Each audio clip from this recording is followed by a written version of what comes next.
It's 2025, and I pray that my 2-year-old does not grow up to be angry at me for keeping a toxic family dynamic away from him. I don't talk to anyone in my family. Anyone in the family that I came from, which is a really big family. I don't talk to them anymore. And as much as they love my son, even though there are other children that are loved as well, but absence is felt, especially when you have a type of energy. When you have a certain energy, your absence is felt. So not only they got used to me just up and leaving, going 2.5 hours from my hometown, 3 hours, 1 hour, 30 minutes, whatever. They're used to that from me. So I mean, I don't necessarily see any wrongdoing when it comes to what I'm doing, because if anything, they should have learned from me. Like, if I could do it, why don't you think that I'll do the same thing with my child? It's just different when when you do things a certain way, and it has a lot to do with I really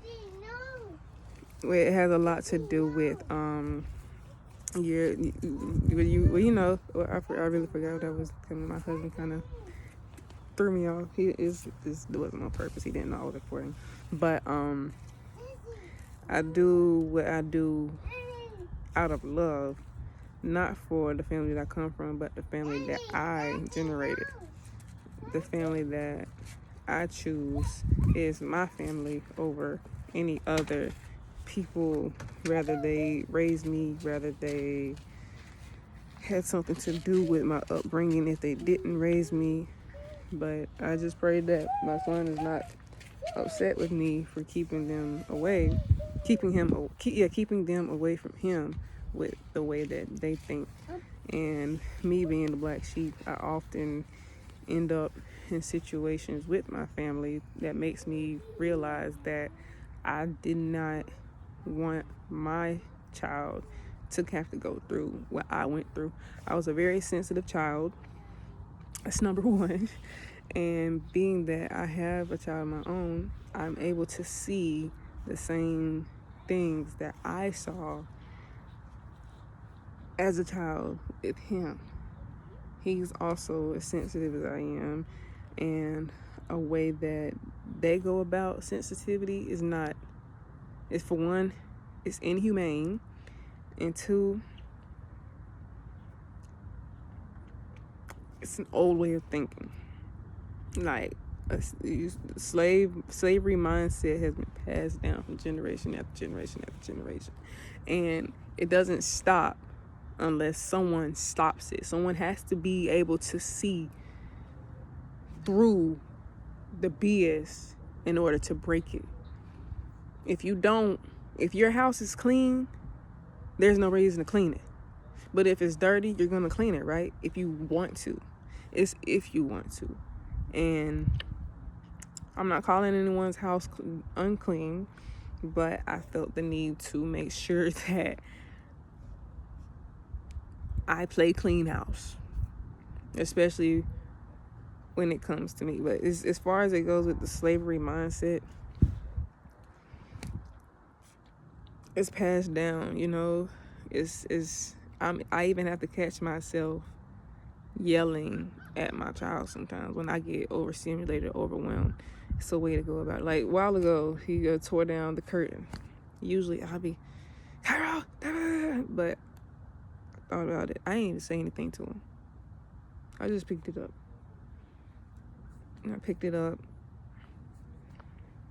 because at the same time, he's 2. But if it were me as a child, I probably would have got yelled at. I probably would have got a spanking or something. But it's just, I guess it's ways of handling certain situations. And my family is, stuck in certain mindsets. It's like being that they are family, they're around each other. They feel that a lot of times people don't. I can say I know how to think for myself. I'll think for myself. But when it comes to family members, especially when they're all around each other, they're afraid to say how they really feel, or they're afraid to say what really matters, right? They want to kind of impress the next person, like, oh, I would never do this, I would never do that, you would never do this, you would never do that, until God puts you in a situation where you have to choose. Are you, like, so at that point, are you going to listen to your family members, or are you going to go, like, when you take that, if you are going through something with your family and they're trying to make it seem like the way you think is not right,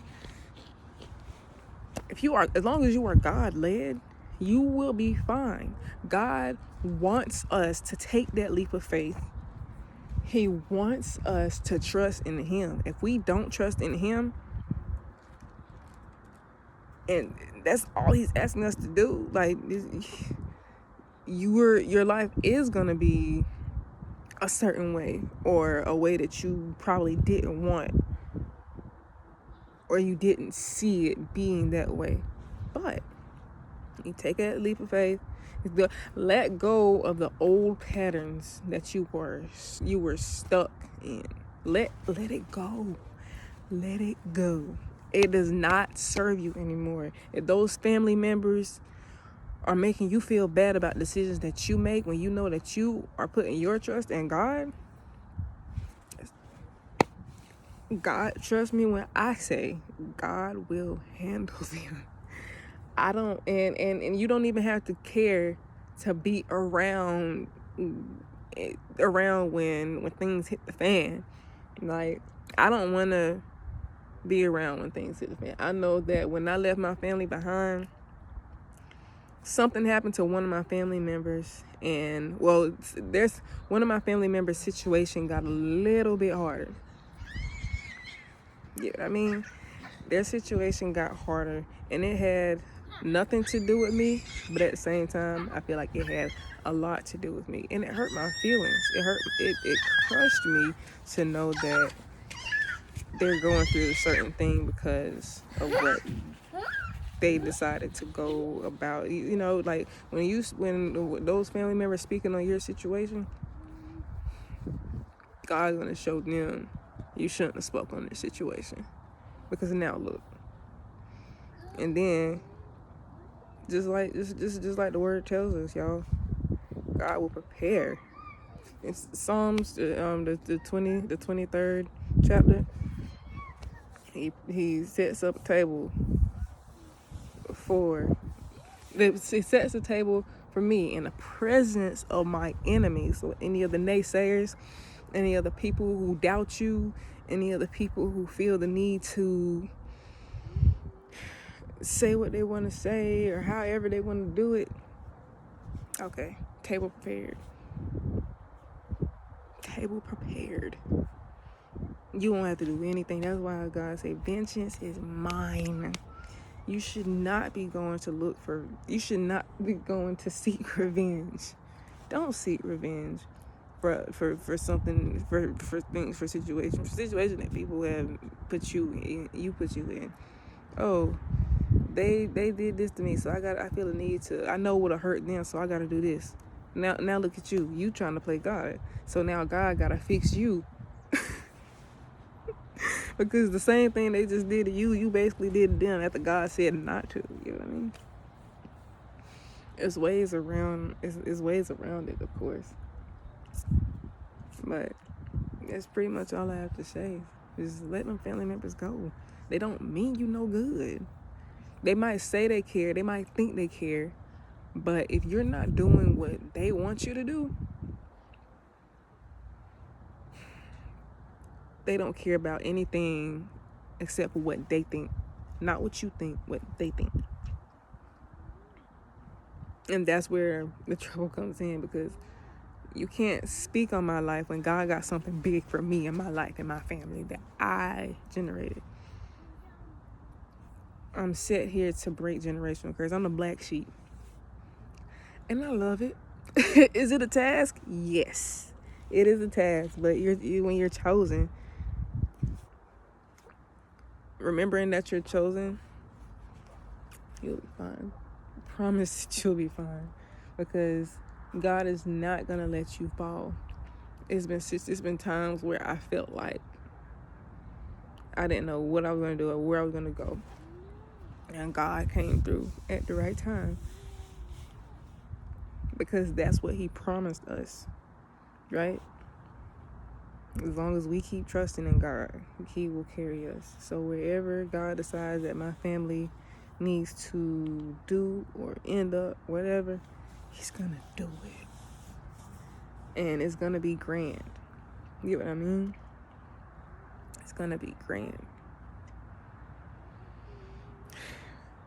You do not have to deal with, just because some of your family members have adapted to the situations and mindsets of the other family members, don't mean you have to either. Even if you're not black sheep, you know what's right and you know what's wrong. Just because someone has able to speak on your life, even if it's your mom. And a lot of times if you're a female, you know that moms can, well, some of you, if you have a mom who understands you, loves you, and shows it, congratulations to you. And I don't envy you, but sometimes I would like to have that feeling of knowing that someone really cared about me. And I was the abandonment issues. I have abandonment issues from my actual mom. I was raised by another woman, but and she showed me love, but it wasn't, no matter how much love she showed me, it wasn't the love from the woman who birthed me. So it was different, because at that point I knew. But I feel like if I didn't know what was really going on, then things probably would have went a little bit smoother, because she was trying to make sure that I wasn't thinking a certain way that they thought. But if I'm going over there, if I'm still present in that family, then it's hard. It becomes hard. But me being in the middle of my family, literally the middle child, I'm the middle sister. I have an older sister and I have a younger sister. The middle sister in the middle of the family that's split and divided. It will do something to you. And everybody always looks at me as the crazy person who used to lash out, who used to have disrespect, have a whole lot of disrespect for anyone. And it was because I was misunderstood. So if this is a way to get y'all's attention, I will act. That's how I used to think. I will act out, because y'all not hearing me. Y'all want me to hear y'all, but y'all not hearing me. Y'all think y'all know why I did that, but y'all don't know why. No, you can call all the counselors you want, but you're calling a counselor to clean up the mess that you made. It's a way to talk to children. It's a way to handle situations with children. And at this point, like I said, with my family, I'm going to make sure I do that. I know that it's God's will. Make sure that my family is carried through. I'm the wife, I am the mother, and that's all I aspire to be. I don't have to be anything else for anybody else. You don't have to be anything else for anybody else. And if you're a man, maybe you go through this too. I mean, as far as a man's perspective, I have a husband. He may be able to, talk a little bit about his situations and everything. But for the most part, I speak for the ladies, or I can speak for just the black sheep, period. Maybe you don't have problems with your parents. Maybe it's with your aunt, or your nosy aunt or uncle who feels like they could have raised you better than your mom did. Or you maybe you have sibling rivalry or something. Maybe it was favoritism. Oh, his dad is still around, or his dad still his dad still does for him and not for me. My mom has to make sure that she takes care of me, but she doesn't take care of him. So to being that I make her life hard, even though she had me, I didn't tell her to. She takes it out on me, and it's just not fair. And I know plenty of people who go through that. Plenty of people who go through that, and it sucks. It hurts, but we are only put through that for the reason God is not going to put us in any situation that we cannot handle. We are supposed to go through certain things because it is supposed to knock us down so it can build us back up. The temple knocked down, and I'll rebuild it in 3 days. It wasn't talking about the temple though. It was talking about Jesus' body. It would be rebuilt in 3 days. But that's all I have. Love y'all. Right.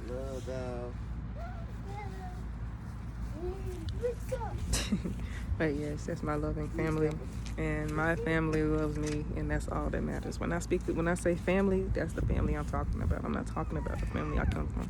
I'm talking about the family I generated. Peace.